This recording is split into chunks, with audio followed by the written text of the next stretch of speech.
So we're starting by factoring this problem, and as you're doing so, of course, you know the very first thing you do is you do a times c, and we end up with a negative 2,145 for this case, and finding our combination that then is going to add to 128 and multiply to the negative 2145, that could take a while, right?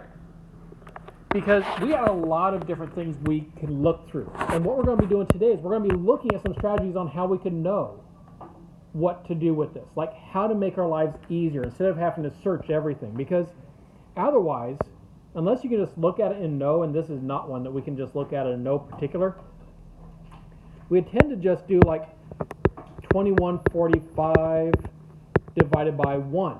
And this is what we're doing in our head or on our calculator if we don't know it.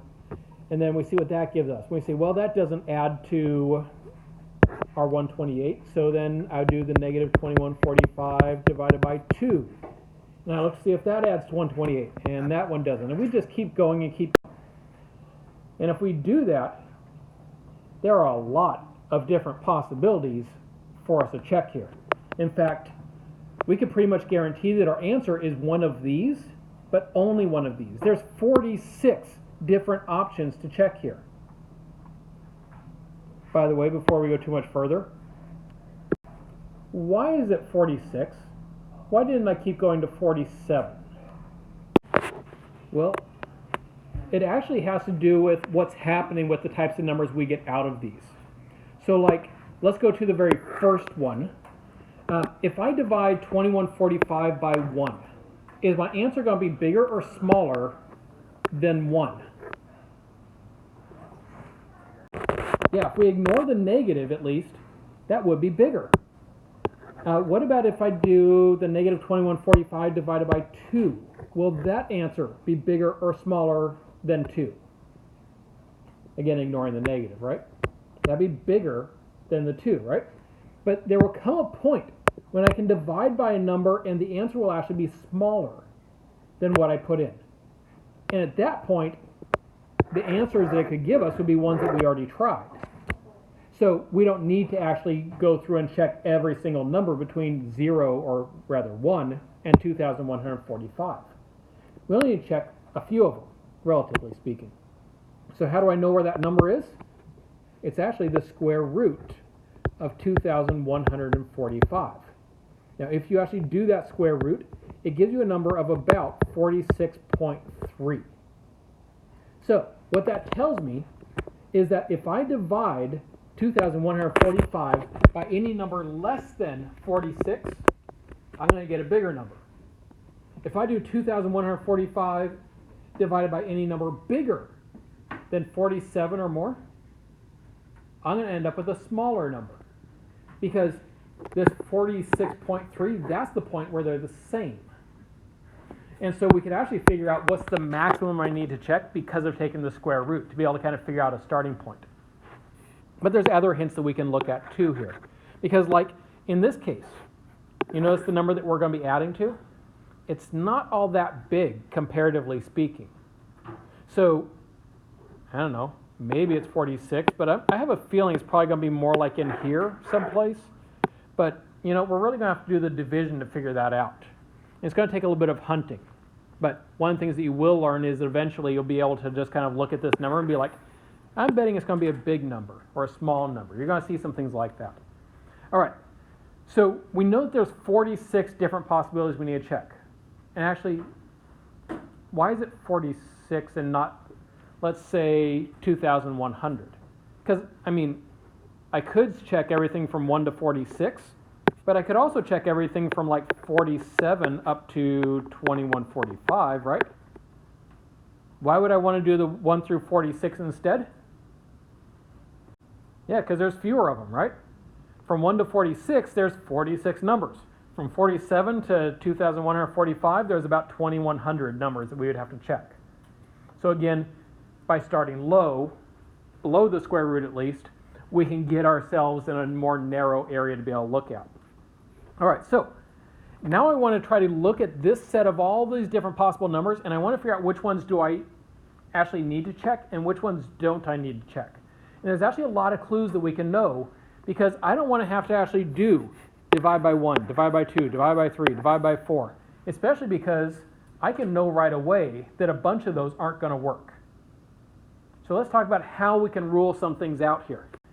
So I want to start by thinking about how I can break down this 2,145. So what are two numbers that multiply to give me 2,145?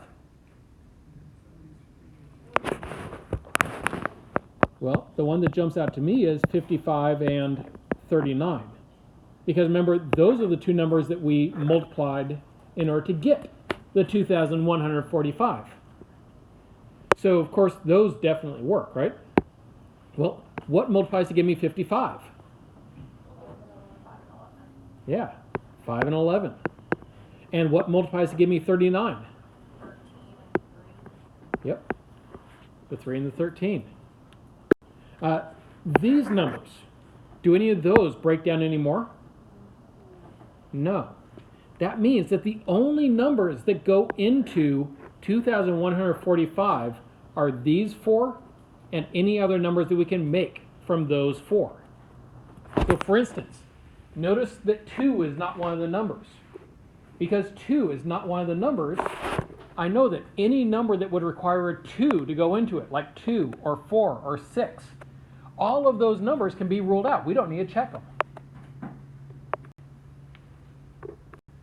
And so with that in mind, taking a look at that same list of numbers, see all of those in red? All of those in red are ones that we don't actually have to check here.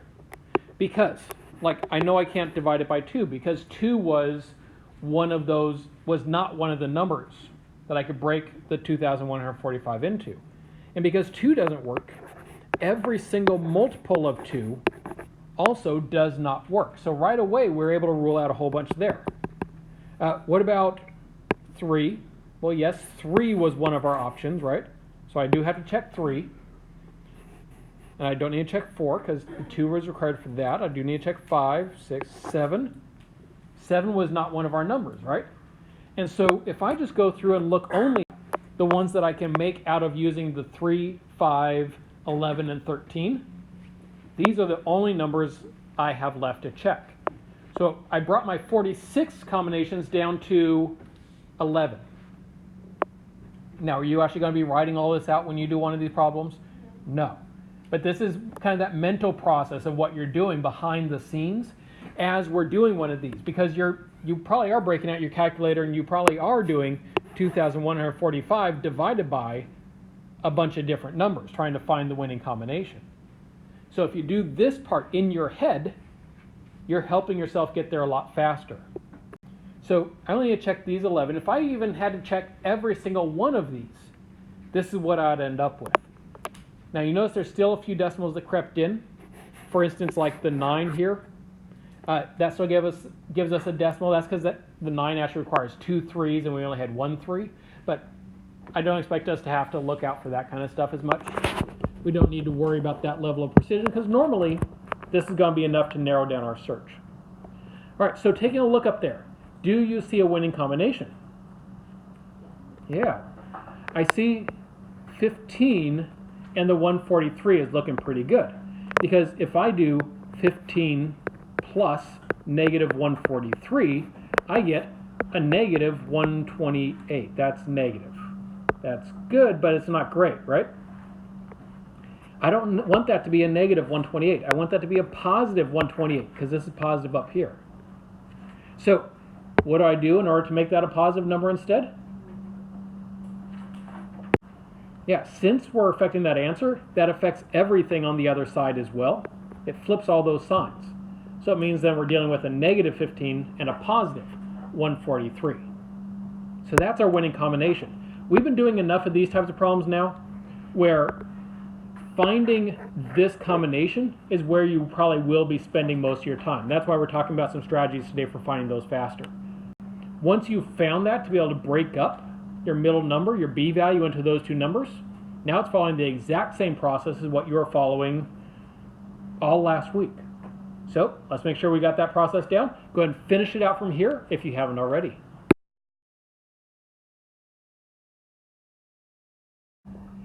And so remember to finish factoring it from here.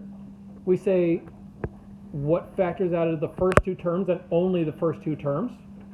And out of those two, it looks like we can pull out an 11 and the x. So make sure that you're pulling 11x out of both of those.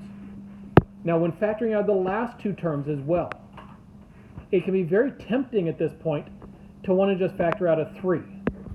But if you do that, it's going to have a little bit of a problem, because if you factor out the 3, you'll be left with negative 5x minus 13. And this one gives me a positive 5x plus 13. They wouldn't be the same if we did that, and that would be a problem. And so whenever you see that you get a negative to start off your parentheses there, instead of factoring out a 3, factor out a negative 3. Because when you do that, notice it gives you a positive 5 and a positive 13. Same as what we're seeing over in the first parenthesis. So that means that, yes, we can actually then factor it out from there. And so if I factor out the 5x plus 13 from both of those, notice what we're left with. We're left with the 11x out of the first term, and we're left with a minus 3 out of the second term. And so then that's our final answer. 5x plus 13 times 11x minus 3. And that one, of course, then is done.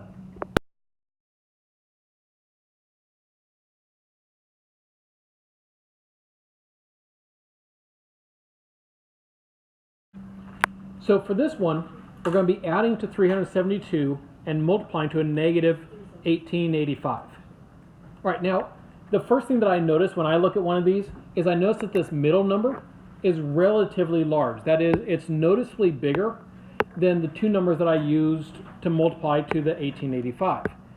That already tells me that I'm probably going to be multiplying a big number by a small number, because I need one of those numbers to be pretty darn big. And then I take a look at the 1885. And the 1885, I'm thinking about the different ways that I can multiply to that. Of course, I know that I got that number in the first place by multiplying 29 by 65. Well, 29 is a prime number. And 65 I can get by doing 5 times 13. So notice, there's only a few different numbers that can be used to make 1,885.